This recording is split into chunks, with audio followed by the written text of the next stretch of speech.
Трехсторонние переговоры Украины, США, Россия в Женеве закончились. Были тяжелыми, но продуктивными. Следующая встреча состоится в ближайшее время. О чем договорились? Война между США и Ираном ближе, чем может казаться, сообщает Axios со ссылкой на источники в Белом доме. Священный месяц Рамадан начинается сегодня вечером после захода солнца и продлится до 19 марта. Фицо и Орбан угрожают обрезать поставки электроэнергии и дизеля Киеву, пока не возобновятся поставки российской нефти по трубопроводу «Дружба». Не с первого раза, но перекрасить все же удалось.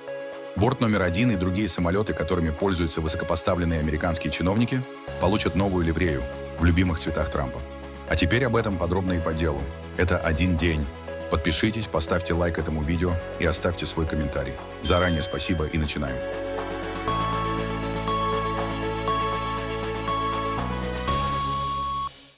Очередной раунд переговоров в Женеве завершился без прорыва. Двухдневные консультации России, Украины и США проходили в закрытом режиме и были завершены в среду после короткой финальной встречи, которая длилась около 2 часов. По итогам стороны не объявили о достижении договоренностей. Глава российской делегации Владимир Мединский признал, что переговоры были тяжелыми, но охарактеризовал их как рабочие и подтвердил, что диалог будет продолжен. Как вы знаете, переговоры шли 2 дня. Очень долго вчера, в разных форматах. И вот еще сегодня, около 2 часов. Они были тяжелыми, но деловыми. В ближайшее время состоится следующая встреча. В Киеве оценки жестче. Президент Украины Владимир Зеленский заявил, что позиции сторон по-прежнему существенно расходятся, а по политическому направлению реального продвижения нет. Пока позиции различаются, потому что переговоры были непростыми. Поэтому моя подгруппа также покажет мне все эти нюансы. По военному направлению я услышал о прогрессе. По политическому направлению был диалог, и они договорились продолжать. Я не услышал там такого же уровня прогресса, как по военному направлению. Зеленский также обвинил Россию в попытке затянуть процесс и заявил, что, по мнению Киева, переговоры уже могли бы быть ближе к финальной стадии. При этом глава украинской делегации Рустем Умеров говорит о содержательных обсуждениях и подтверждает наличие прогресса, но без деталей. Сегодня у нас состоялся еще один раунд трехсторонних переговоров в формате Украина, США, Россия. Обсуждения были интенсивными и содержательными. Мы благодарим наших американских партнеров за то, что процесс не останавливается и продолжается, а также швейцарскую сторону за прием и гостеприимство. В рамках делегации были задействованы как политические, так и военные треки. Обсуждались параметры безопасности и механизмы реализации возможных решений. Ряд вопросов был прояснен, другие остаются на дополнительном согласовании. Есть прогресс, но на данном этапе детали не могут быть раскрыты. Следующий шаг — достичь необходимого уровня консенсуса, чтобы вынести разработанные решения на рассмотрение президентов. Наша задача — подготовить практическую, а не просто формальную основу для этого. Украина остается конструктивной. Конечная цель неизменна — справедливый и устойчивый мир. На этом фоне источники Axios сообщают, что политический блок переговоров зашел в тупик из-за жестких позиций российской стороны и ключевых разногласий по условиям возможного урегулирования и будущему формату процесса. В Женеве соглашений достичь не удалось, однако стороны договорились продолжить контакты. Теперь следующий раунд переговоров должен показать, возможен ли сдвиг с мертвой точки или переговоры окончательно перейдут в фазу затяжного дипломатического кризиса. США резко усилили военное присутствие на Ближнем Востоке.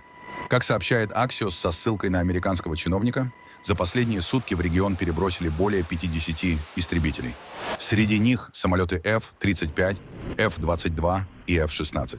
Речь идет как о истребителях 5-го поколения, так и о многоцелевых машинах, которые уже используются на базах США и их союзников в регионе. По данным западных СМИ и открытых источников слежения, за полетами самолеты направляются на объекты в странах Персидского залива и на других площадках Ближнего Востока. В Вашингтоне официально не раскрывают детали миссии, но источники говорят, что речь идет об усилении сдерживания на фоне напряженности вокруг Ирана. Также появляются новые подробности о договоренностях, достигнутых накануне в Женеве. Как пишет The Wall Street Journal, Иран выразил готовность передать часть своих запасов обогащенного урана за границу. В качестве возможных направлений называются Россия или другая третья страна. Этот шаг рассматривается как элемент будущей сделки с Соединенными Штатами по ядерной программе. По данным издания, Тегеран также готов обсуждать временные ограничения на обогащение урана в обмен на дальнейшее продвижение переговорного процесса и смягчение давления со стороны Запада. Стороны обменялись проектами документов, но ключевые параметры соглашения пока не согласованы. Таким образом, ситуация развивается сразу по двум направлениям.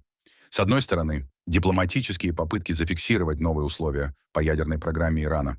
С другой, военное усиление США в регионе, которое, по оценкам аналитиков, должно повысить давление на Тегеран и усилить позиции Вашингтона на фоне продолжающихся консультаций. Мы много раз об этом заявляли. Неважно, что говорю лично я. С точки зрения убеждений важны политика и фетва верховного лидера. Мы ни в коем случае не стремимся к ядерному оружию. Пусть проводят проверку как угодно. Мы готовы к тому, чтобы эта проверка состоялась. Но то, что мы не сможем использовать науку и знания для лечения наших болезней, для нашей промышленности и нашего сельского хозяйства, с этим я не согласен. По данным Axios, вероятность вооруженного столкновения между США и Ираном в ближайшее время резко выросла. Источники издания утверждают, что возможное начало конфликта может быть ближе, чем многие предполагают. Речь идет не о разовой ограниченной операции, а о крупной военной кампании, которая может растянуться на несколько недель и по масштабу напоминать полноценную войну. Собеседники Axios считают, что действия США, скорее всего, будут скоординированы с Израилем и окажутся куда шире, чем краткосрочное противостояние, которое уже происходило ранее. При этом шанс на быстрое соглашение с Тегераном сейчас оценивается как низкий. Хотя после переговоров в Женеве обе стороны заявили о некотором прогрессе, разногласия остаются серьезными, и в Вашингтоне не слишком верят, что их удастся скоро устранить. Израильские власти, которые выступают за жесткий сценарий, вплоть до смены власти в Иране и ударов по его ядерной и ракетной программам, уже готовятся к возможности начала войны в ближайшие дни. В то же время некоторые американские источники отмечают, что США может понадобиться больше времени на подготовку. Один из советников Трампа заявил, что терпение у руководства заканчивается. Несмотря на предупреждения со стороны части окружения, он оценивает вероятность начала реальных боевых действий в ближайшие недели как очень высокую. Тем временем в Тегеране во вторник прошла массовая проправительственная церемония памяти, приуроченная к 40-му дню траура по погибшим во время недавних протестов в Иране. Речь идет о трауре не по участникам протестов, а по погибшим членам террористической организации «Корпус стражей Исламской революции» и сотрудникам других силовых ведомств, погибших во время противостояния с демонстрантами. Сотни людей собрались на территории комплекса Масала, держали флаги Ирана и фотографии жертв. Родные погибших делились горем и требовали наказать виновников их горя. Церемония прошла спустя несколько недель после протестов, начавшихся с экономических проблем и переросших в крупнейший за десятилетия вызов исламистскому режиму в Иране. Власти подавили волнения, задействовав силы безопасности и проведя массовые аресты. Иранские официальные лица обвиняют в насилии некие вооруженные группы, якобы связанные с иностранными противниками. В 2026 году священный месяц Рамадан начинается с заходом солнца 18 февраля и продлится до 19 марта. Рамадан – особое время для мусульман по всему миру, месяц строгого поста, духовного очищения и укрепления веры. В светлое время суток верующим запрещено есть и пить, использовать благовония, а также предаваться развлечениям и удовольствиям. Прием пищи разрешен только до рассвета и после заката. Днем принято уделять время труду, молитве, чтению Корана и совершению добрых дел, а также помогать нуждающимся и делать пожертвования. Считается, что в дни Рамадана каждое благое дело получает особое вознаграждение. Помимо 5 обязательных ежедневных молитв, в этот месяц совершается дополнительный ночной намаз, обычно после вечерней молитвы. Особое значение имеют последние 10 дней Рамадана. В этот период верующие стараются проявлять еще больше усердия в поклонении. А многие мужчины посвящают время духовному уединению и чаще посещают мечеть. Завершается месяц поста праздником Ураза Байрам, который символизирует окончание Рамадана и время радости и благодарности. Евросоюз требует от Украины назвать конкретные сроки ремонта нефтепровода, по которому российская нефть поступает в Европу. Об этом пишет Sky News. Речь идет о трубопроводе «Дружба», участок которого на территории Украины был поврежден в результате удара, после чего с 27 января поставки в Венгрию и Словакию прекратились. В Будапеште и Братиславе считают, что задержка с возобновлением транзита может иметь политические причины и связана с разногласиями вокруг вступления Украины в ЕС. Обе страны просили Хорватию помочь с альтернативной доставкой нефти, но в Загребе отказались, заявив, что покупка российской нефти фактически означает поддержку войны. В Еврокомиссии, в свою очередь, утверждают, что угрозы дефицита топлива в Венгрии и Словакии в ближайшее время нет, так как у них есть достаточные запасы, и что с Украиной уже обсуждается график ремонта. Премьер Словакии Роберт Фицо пригрозил прекратить поставки электроэнергии в Украину. На них приходится около 21% украинского импорта. В случае, если не будет возобновлен транзит нефти по трубопроводу «Дружба». Вслед за этим Венгрия объявила о приостановке поставок дизельного топлива, также увязав их с прокачкой российской нефти. Эти заявления прозвучали на фоне того, что трубопровод был поврежден в результате российского удара, и его восстановление требует времени и ресурсов. Итак, еще раз хочу подчеркнуть. Ни снабжение Венгрии топливом, ни снабжение Венгрии энергией не оказались под угрозой, несмотря на украинский политический шантаж. В то же время нужно видеть, что Венгрия играет большую, даже исключительно большую и исключительно важную роль в обеспечении энергетической безопасности Украины. Через Венгрию и из Венгрии осуществляется значительная часть импорта Украины газа, электроэнергии и дизельного топлива. То есть и в газоснабжении Украины, и в электроснабжении, и в снабжении дизельным топливом Венгрия играет крайне важную роль. Хочу проинформировать вас, что поставки дизельного топлива в Украину были остановлены. И поставки дизельного топлива в Украину не возобновятся до тех пор, пока украинская сторона не возобновит поставки нефти по трубопроводу «Дружба» в направлении Венгрии. И еще о французской технике. Украинские артиллеристы сообщили, что французские самоходные гаубицы «Сезар» теперь оснащены системами радиоэлектронной борьбы для защиты от растущей угрозы российских беспилотников. Вот как в Запорожской области экипажи ведут огонь с замаскированных позиций, после удара быстро отправляясь в укрытие. Противник не отстает. Русские постоянно совершенствуются, ищут лазейки, чтобы прорваться к нам. Дроны с FPV-экраном, беспилотники с неподвижным крылом, ударные и штурмовые дроны вы сами видели. Они внезапно появляются в небе. Вот почему на все гаубицы устанавливают средства радиоэлектронной борьбы. В последние недели интенсивность боев усилилась, особенно вокруг города Гуляйполе, который находится примерно в 40 километрах от фронта. Новое оборудование позволяет украинским артиллеристам сохранять позиции и наносить удары с меньшим риском, несмотря на угрозу атак с воздуха. В Йеллоунайфе, на северо-западе Канады, военнослужащие проводят арктические учения. При температуре с учетом ветра около минус 50 градусов по Цельсию бойцы 41-го инженерного полка расчищают снег и прорезают отверстия во льду. Это часть операции «Нанук», ежегодной серии тренировок канадских вооруженных сил в северных регионах страны. На этом этапе идет подготовка к занятиям по погружению в холодную воду. Лед в этом районе толстый, поэтому используется тяжелая техника и ручной инструмент. Учения проходят при участии местных общин и региональных служб, которые помогают с организацией и ориентированием на местности. В этом году операция проходит на фоне повышенного внимания к Арктике в международной политике. В Канаде подчеркивают, что такие тренировки нужны для поддержания готовности работать и действовать в условиях Крайнего Севера. Президент США Дональд Трамп решил изменить внешний вид официальных самолетов, на которых летают он и другие высокие чиновники. Об этом сообщает CBS News. Речь идет о всей специальной авиафлотилии, включая борта, которые в мире знают под именем Air Force One. Много лет эти самолеты были узнаваемы по светло-голубому и белому окрасу. Этот дизайн появился еще в 1960 годы при Джонни Кеннеди и со временем стал почти символом американской власти. Теперь цвета будут другими. Самолеты перекрашивают в темно-синий, красный, белый и золотой. Это именно та палитра, которую Трамп продвигал еще раньше. Впервые он предложил такой дизайн еще в 2019 году, во время своего первого президентского срока. Тогда идею подробно обсуждали, но в итоге от нее отказались. Военные специалисты опасались, что темные цвета будут сильнее нагревать корпус самолета на солнце и в полете. Это могло создать технические проблемы и затянуть сертификацию. После смены администрации проект и вовсе убрали в сторону. Теперь к нему вернулись. Перекраску проводят во время планового обслуживания самолетов. По данным CBS News, один из таких бортов, служебный Boeing C-32, уже заметили в новом облике на базе в Техасе. Речь идет не об одном самолете. Постепенно новый дизайн должны получить и другие борта, которые используют президент, вице-президент и высшие чиновники США. В Гаване на улицах растут горы мусора. Пакеты с отходами стоят на углах, у домов и вдоль дорог, привлекая мух и распространяя запах гниющей еды. Город все чаще напоминает свалку под открытым небом. Причина – нехватка топлива.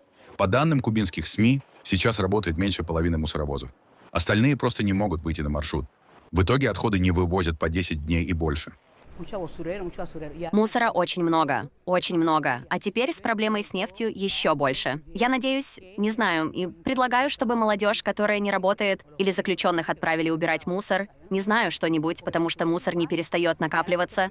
А теперь с этой проблемой с нефтью тем более. Это, по крайней мере, мое понимание, я не знаю, потому что, честно говоря, так мы никогда не избавимся от вирусов, которые здесь есть. Это продолжается еще с тех пор, как не было проблемы с нефтью. А теперь это серьезно, критично, очень критично. Это чревато болезнями, которые возникают из-за мусора. Пожалуйста, сделайте с этим что-нибудь. Жители острова говорят, что мусор повсюду. Люди вынуждены обходить кучи на тротуарах, а некоторые роются в пакетах в поисках вещей, которые можно использовать снова. Кто-то уже сжигает отходы прямо на улице. Просто потому, что другого выхода не видит. В ООН говорят, что внимательно следят за ситуацией и выражают серьезную обеспокоенность. Генеральный секретарь чрезвычайно внимательно следит за ситуацией на Кубе. И я могу сказать, что он очень обеспокоен тем, что происходит в стране, поскольку положение ухудшается из-за того, что потребности в нефти продолжают оставаться неудовлетворенными. Как вы знаете, Генеральная Ассамблея неоднократно призывала к прекращению эмбарго, введенного Соединенными Штатами против Кубы. Генеральный секретарь хотел бы вновь увидеть, как все стороны стремятся к диалогу и соблюдению международного права. Тем временем наши команды на местах работают с правительством, чтобы помочь поддержать гуманитарную помощь народу Кубы. Америка скорбит по Джесси Джексону, соратнику Мартина Лютера Кинга, правозащитнику, проповеднику, борцу с расизмом, который на протяжении десятилетий боролся в Соединенных Штатах за равноправие для всех, независимо от цвета кожи, религиозных предпочтений, сексуальной ориентации или политических взглядов. Джексон скончался в возрасте 84 лет в окружении близких. Он основал правозащитную организацию «Push» — люди, объединившиеся для спасения человечества. Ее главным фокусом стали социально-экономические вопросы. Например, Push боролась за программы, стимулирующие владельцев бизнеса нанимать чернокожих сотрудников. Джексон дважды пытался стать кандидатом в президенты от Демократической партии в 1984 и 1988 годах.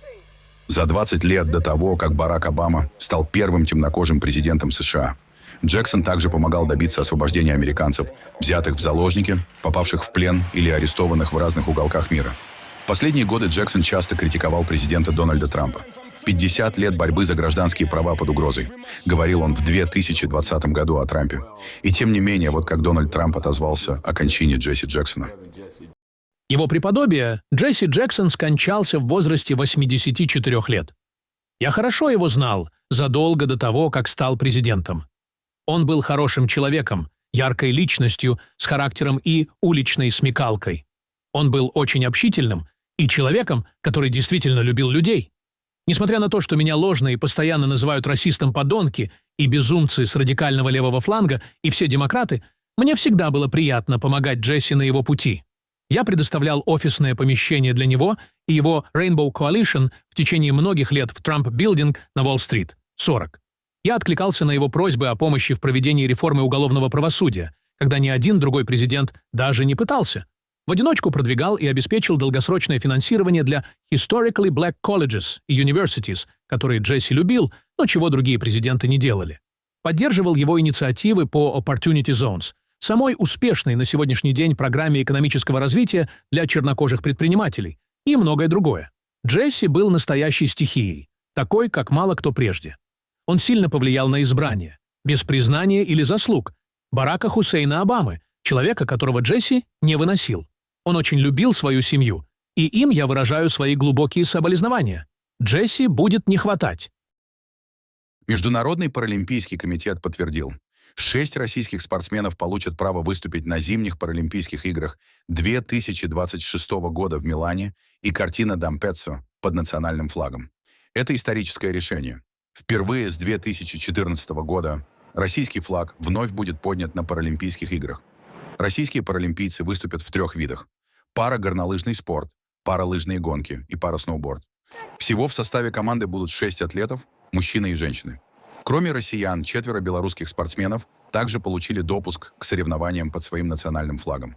Решение вызвало разную реакцию в международном спортивном сообществе, учитывая предысторию отстранений и санкций, связанных с допинг-скандалами и международными конфликтами. Один из самых жестких комментариев прозвучал от украинского скелетониста Владислава Гераскевича, которого на прошлой неделе дисквалифицировали на Олимпиаде за шлем памяти. В интервью он назвал допуск спортсменов из России и Беларуси абсурдным и объяснил, почему считает это решение опасным. Я очень надеюсь, что сейчас некоторые депутаты итальянского парламента и итальянское общество тоже вмешаются. И я надеюсь, что они обратят внимание на этот вопрос, потому что это, безусловно, большая-большая ошибка. Люди, я бы сказал, очень чувствительны к теме раненых и паралимпийских спортсменов, но тот факт, что эти спортсмены, бывшие солдаты, которые были частью армии, убивавшие украинцев вчера, сегодня они будут убивать украинцев, распространяя российскую пропаганду, так что это абсолютно неправильно. Сейчас, в этот момент, когда у тебя на шлеме российский флаг, когда вокруг трасс и спортивных арен повсюду так много российских флагов, и когда в то же время пытаются нарушить мои права, навязать мне какие-то безумные решения, это действительно выглядит так, будто вы играете на стороне России. Зимние Паралимпийские игры пройдут в Италии с 6 по 15 марта 2026 года. В центре Барселоны появился новый мурал, посвященный музыканту из Пуэрто-Рико Бэд Банни и его призыву к единению во время выступления на Супербоуле. На работе художника Альберто Леона под названием «Америка» изображены белые голуби, сам Бэд Банни с футбольным мячом с надписью «Together we are America» — «Вместе мы Америка» и мальчик, символизирующий юного певца. Рядом Дональд Трамп с голубями мира на голове. Туристам новый мурал понравился. Один из них заметил: «Здесь есть нечто более важное — призыв к единству. Мы все люди». Полицейские Нью-Йорка опубликовали видео спасения раненого белоголового орлана на реке Гудзон. Птицу заметили утром 17 февраля. Она стояла на льду, не могла взлететь и громко кричала. Судя по кадрам с нагрудной камеры, у орлана было повреждено крыло и шла кровь. Офицеры портовой службы осторожно подошли к птице, накрыли ее брезентом и с помощью специального захвата перенесли в безопасное место. Орлана вынесли со льда, погрузили на катер и посадили в клетку. В тот момент на реке было около 1 градуса тепла, и долго оставаться на холоде птица не могла. После этого орлана отвезли в приют для животных в Нью-Джерси, где ему окажут помощь.